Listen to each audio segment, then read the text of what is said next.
Hello students, आप सभी को मेरा प्रणाम। प्रोफेसर की क्लास में आप सभी का स्वागत है। स्टूडेंट्स, जो भी सेकेंड पीयूसी के हिंदी स्टूडेंट है, सप्लीमेंट्री लिखने वाले जो स्टूडेंट है, उनके लिए ये वीडियो खास करके लेकर आया हूँ। और एग्ज़ाम में, सप्लीमेंट्री एग्ज़ाम में, क्योंकि 15 को सप्लीमेंट्री एग्ज़ाम है हिंदी, और हिंदी एग्जाम में 3 मार्क्स आंसर और 5 मार्क्स आंसर्स कैसे लिखने चाहिए आपको आज दिखाया हूँ। जो हाल ही में जो मार्च में एग्जाम जो हो चुकी है, उस एग्जाम का जो स्कीम ऑफ वैल्यूएशन है, वैल्यूएशन में जो आंसर दिया है ना, वो आंसर कितना आंसर लिखना चाहिए, छोटा लिखना चाहिए, बड़ा लिखना चाहिए, वो आपको स्कीम ऑफ वैल्यूएशन दिखाकर दिखाऊंगा। स्टूडेंट्स, जो भी नए हैं मेरे चैनल पर सब्सक्राइब कर लीजिए, वीडियो को अंत तक देखिए, बहुत ही क्या ಯೂಸ್ಫುಲ್ है। ಸ್ಟೂಡೆಂಟ್ಸ್, ಯಾರೆಲ್ಲ ವಿಡಿಯೋ ನೋಡ್ತಾ ಇದ್ದೀರಾ, ಹೊಸಬ್ರಿದ್ರೆ ಸಬ್ಸ್ಕ್ರೈಬ್ ಆಗಿ। ತುಂಬ ಯಾಕೋ ನನಗೆ ಗೊತ್ತಿಲ್ಲ, ನಮ್ದೆಲ್ಲ ಸಬ್ಸ್ಕ್ರೈಬರು ಒಂಥರ ಮೈನಸ್ ಹಾಕೊಂಡು ಹೋಗ್ತಾ ಇದೆ। ಸೊ ಯಾರೆಲ್ಲ ನೋಡ್ತಾ ಇದ್ದೀರಾ ಸಬ್ಸ್ಕ್ರೈಬ್ ಆಗಿ। Students, second PUC Hindi students ಯಾರೆಲ್ಲ ಹಿಂದಿ ಎಕ್ಸಾಮ್ ಬರೀತಾ ಇದ್ದೀರಾ 15ಗೆ, ಅವರಿಗೆ ಒಂದು ವಿಶೇಷ ಸೂಚನೆ ಅಂದರೆ ಒಂದು ಮಾತು ಹೇಳ್ತಾ ಇದ್ದೀನಿ। 3 ಮಾರ್ಕ್ಸ್ ಆನ್ಸರು 5 ಮಾರ್ಕ್ಸ್ ಆನ್ಸರ್ ಹೇಗೆ ಬರಿಬೇಕಂತ ನಿಮಗೆ ಸ್ಕೀಮ್ ಆಫ್ ವ್ಯಾಲ್ಯೂಷನಲ್ಲಿ ಏನು ಆನ್ಸರ್ ಕೊಟ್ಟಿರ್ತಾರೆ ಆ ಆನ್ಸರ್ ನಿಮಗೆ ತೋರಿಸ್ತಾ ಇದ್ದೀನಿ। ಬನ್ನಿ, ಸ್ಕೀಮ್ ಆಫ್ ವ್ಯಾಲ್ಯೂಷನ್ ತೋರಿಸ್ಬಿಡ್ತೀನಿ। ಸ್ಟೂಡೆಂಟ್ಸ್, ವಿಡಿಯೋ ಕೊನೆ ತನಕ ನೋಡಿ, ಆಮೇಲೆ ಸಬ್ಸ್ಕ್ರೈಬ್ ಆಗಿ, ಒಳ್ಳೆ ವಿಡಿಯೋ ನಿಮ್ಮ ತನಕ ಬರುತ್ತೆ, ನೋಟಿಫಿಕೇಶನ್ ಬರುತ್ತೆ। ಸೊ ಬನ್ನಿ, ಇವಾಗ ಸ್ಕೀಮ್ ಆಫ್ ವ್ಯಾಲ್ಯೂಷನ್ ತೋರಿಸ್ತೀನಿ। ಎಸ್ ಸ್ಟೂಡೆಂಟ್ಸ್, ಇದು ನೋಡಿ ಸ್ಕೀಮ್ ಆಫ್ ವ್ಯಾಲ್ಯೂಯೇಷನ್ ಈ ವರ್ಷದ್ದು ನೀವು ಮಾರ್ಚ್ ಎಕ್ಸಾಮಲ್ಲಿ ಬರ್ತಿದ್ರಲ್ಲ, ಅದು ಸ್ಕೀಮ್ ಆಫ್ ವ್ಯಾಲ್ಯೂಯೇಷನ್ ಇದೆ।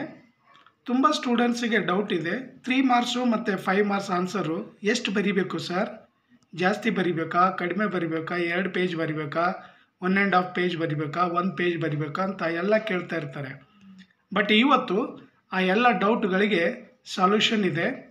ನಾನು ಈ ವ್ಯಾಲ್ಯೂಯೇಷನ್ ತೋರಿಸ್ಬಿಟ್ಟು ನಿಮಗೆ 3 ಮಾರ್ಕ್ಸ್ ಆನ್ಸರ್ ಎಷ್ಟು ಬರಿಬೇಕಂತ ತೋರಿಸ್ತೀನಿ। ಅಷ್ಟು ಬರೆದ್ರೆ ಸಾಕು, ನಿಮಗೆ ಮಾರ್ಕ್ಸ್ ಬಂದ್ಬಿಡುತ್ತೆ। ಇದು ನೋಡಿ, 1 ಮಾರ್ಕ್ ಎಲ್ಲ ಈ ಥರ ಕೊಟ್ಟಿರ್ತಾರೆ ನಮಗೆ, ವ್ಯಾಲ್ಯೂಯೇಷನ್ ಟೈಮಲ್ಲಿ ಹೋಗ್ತೀವಲ್ಲ ಆ ಥರ ಕೊಟ್ಟಿರ್ತಾರೆ। ಇವಾಗ ನಿಮಗೆ ಜಸ್ಟ್ 3 ಮಾರ್ಕ್ಸ್ ಆನ್ಸರು ಎಷ್ಟು ಬರಿಬೇಕಂತ ನಾನು ತೋರಿಸ್ತೀನಿ। ಇದು ಸ್ಕೀಮ್ ಆಫ್ ವ್ಯಾಲ್ಯೂಯೇಷನ್ ಇದೆ, ಇದು ನೋಡೇ ನಾವು ವ್ಯಾಲ್ಯೂಯೇಷನ್ ಮಾಡ್ತೀವಿ। ಇವಾಗ ನಿಮ್ಮ ಮಾರ್ಚಲ್ಲಿ ಕ್ವಶನ್ ಬಂದಿದೆಯಲ್ಲ, सुजान भगत पेड़ के नीचे बैठकर क्या सोचता है। फर्स्ट क्वेश्चन 3 मार्क्स ಬಂದಿದೆ। सुजान भगत पेड़ के नीचे बैठकर क्या सोचता है, ಅದರ ಆನ್ಸರ್ ನೋಡಿ ಎಷ್ಟಿದೆ ಅಂದರೆ, ಇದೆ, ಓದು ತೋರಿಸ್ತೀನಿ ನೋಡಿ। पेड़ के नीचे बैठकर सुजान सोचने लगता है कि अपने ही घर में उसका यहाँ अनादर अभी यहाँ अपाहिज नहीं है, हाथ पांव थके नहीं है, घर का कुछ काम करता ही रहता है, फिर भी यहाँ अनादर, यहाँ घर जमीन सब उसी के दम का फल है, लेकिन इस पर अब उसका कोई अधिकार नहीं रहा। अब वहाँ द्वार का कुत्ता है, घर वाले जो दे उसे खाकर पेट भर लिया करे, ऐसे जीवन का धिक्कार है, सुजान ऐसे घर में नहीं रह सकता। स्टूडेंट्स, ಇದು ಆನ್ಸರ್, ಇಷ್ಟು ಆನ್ಸರ್ ಬರೆದ್ರೆ ಸಾಕು 3 ಮಾರ್ಕ್ಸ್ ಬಂದ್ಬಿಡುತ್ತೆ।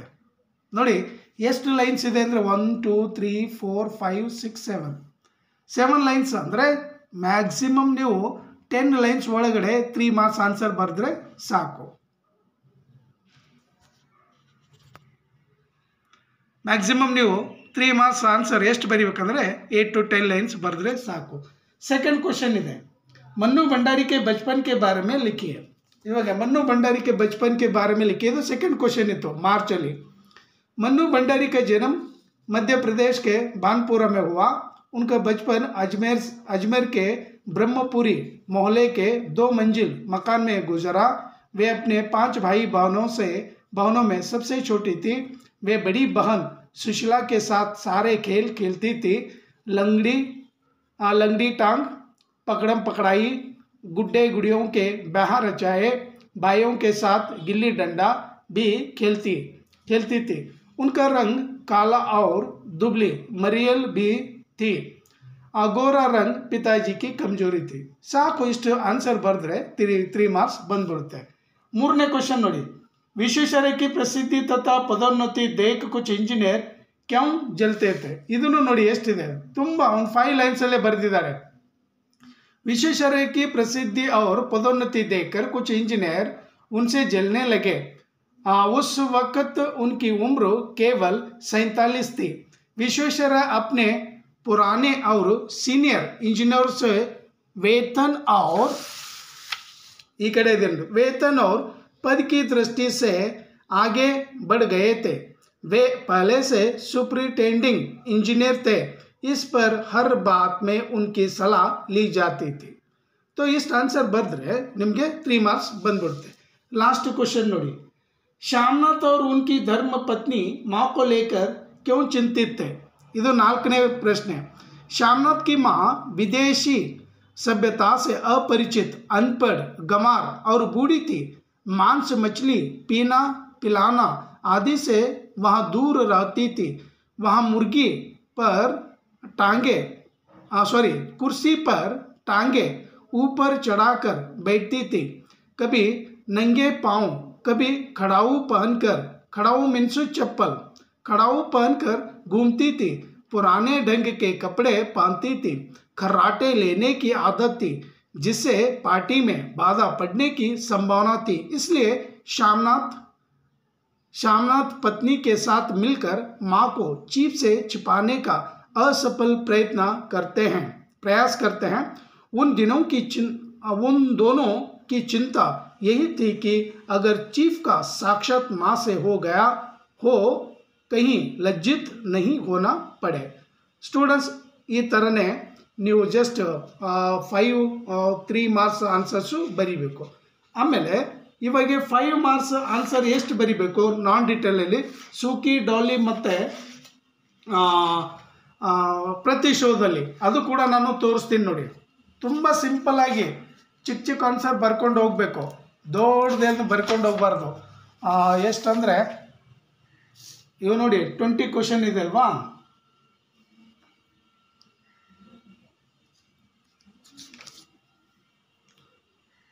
26 ಕ್ವಶನ್ ನೋಡಿ. 5 ಮಾರ್ಕ್ಸ್ ಎಷ್ಟು ಬರೀಬೇಕು. ಬೇಲಾ ಕ್ವಶನ್ ನೋಡಿ ಹೇಗಿದೆ. ಬೇಲಾ अपने मायके क्यों जाना चाहती है. 5 ಮಾರ್ಕ್ಸ್ ಇಲ್ಲಿದೆ ನೋಡಿ. 26 आंसर. एकांकी के नाम सूकी डाली. एकांकीकार उपेंद्र अश्क. सूकी डाली एकांकी में एक सम्मिलित परिवार का चित्रण है, जिसमें व्यक्ति, परिवार और समाज में व्यापक रूप से व्याप्त आधुनिक संघर्ष और मनोवैज्ञानिक स्थितियों को बड़ी सूक्ष्मता से नियोजित किया है. बेला दादाजी का पोता परेश की पत्नी है. उसे पति के घर आकर ऐसा लगता है कि किसी अपरिचितों के बीच में आ गई है. बेला इन लोगों के बीच में अकेलापन महसूस करने लगी. वहाँ किसी को समझ नहीं पाई, कोई उससे बातचीत नहीं करते थे. खड़े होकर ज़्यादा गौरव दिखाने लगे. घर की सब स्त्रियां बेला को देखकर ऐसे डरते थे जैसे मुर्गी के बच्चे बाज से. बेला दम यहाँ घुटने लगा था, इसलिए बेला अपने मायके जाना चाहते थे. ಸೊ ಇಷ್ಟೇ ನೋಡಿ ಸ್ಟೂಡೆಂಟ್ಸ್. 5 ಮಾರ್ಕ್ಸ್ ಆನ್ಸರು ಎಷ್ಟು ಬರೀಬೇಕಂದ್ರೆ ಎಷ್ಟು ಲೈನು 1 2 3 4 5 6 7 8 9 10 11 12 ಲೈನ್ಸಲ್ಲಿ ನೀವು 5 ಮಾರ್ಕ್ಸ್ ಆನ್ಸರು ಕಂಪ್ಲೀಟ್ ಮಾಡಿದ್ರೆ ಸಾಕು. ಸೊ ಈ ಥರ ನೀವು ಒಂದೊಂದು ಆನ್ಸರು ಮಾಡ್ಕೊಂಡಿವಿ. ಈಗ ಸೆಕೆಂಡ್ ಆನ್ಸರ್ ಎಷ್ಟಿದೆ ನೋಡಿ. दादाजी की क्या आकांक्षा थी. सूकी डाली एकांकी में एक सम्मिलित परिवार का चित्रण है. सेम इसमें व्यक्ति, परिवार और समाज में व्यापक रूप से व्यापक आधुनिक संघर्ष और मनोवैज्ञानिक स्थितियों को बड़ी सूक्ष्मता से नियोजित किया जाता है. दादाजी मूलराज अपने परिवार को बरगद के पेड़ जैसा मानते थे. पेड़ से अलग होने वाली डाली की कल्पना से ही वे कांप उठते थे. उनकी आकांक्षा थी कि पेड़ की सब डालियां साथ साथ बड़े, फले फूले, जीवन की सुखद शीतल वायु के स्पर्श से झूमे और सरसाए. परिवार के सारे लोग मिलजुल कर खुशी से रहे. स्टूडेंट्स, ಈ ಥರ 5 ಮಾರ್ಕ್ಸ್ ಆನ್ಸರ್ ಕೂಡ ಒಂದು 10 ಲೈನ್ಸಲ್ಲೇ ಬರೀಬೇಕು. ಸ್ಟೂಡೆಂಟ್ಸ್ ನಿಮಗೆ ಅರ್ಥ ಆಗಿದೆ ಅಂದ್ಕೊಳ್ತೀನಿ. ಇಲ್ಲಿಗೆ ಈ ವಿಡಿಯೋ ಮುಗಿಸ್ತೀನಿ. ಮತ್ತೆ ಲೆಟರ್ ರೈಟಿಂಗ್ ಬಗ್ಗೆ ನಾಳಿನ ವಿಡಿಯೋಲಿ ತಿಳಿಸ್ಕೊಡ್ತೀನಿ. Thank you. ಜೈ ಹಿಂದ್, ಜೈ ಕರ್ನಾಟಕ, ವಂದೇ ಮಾತರಂ.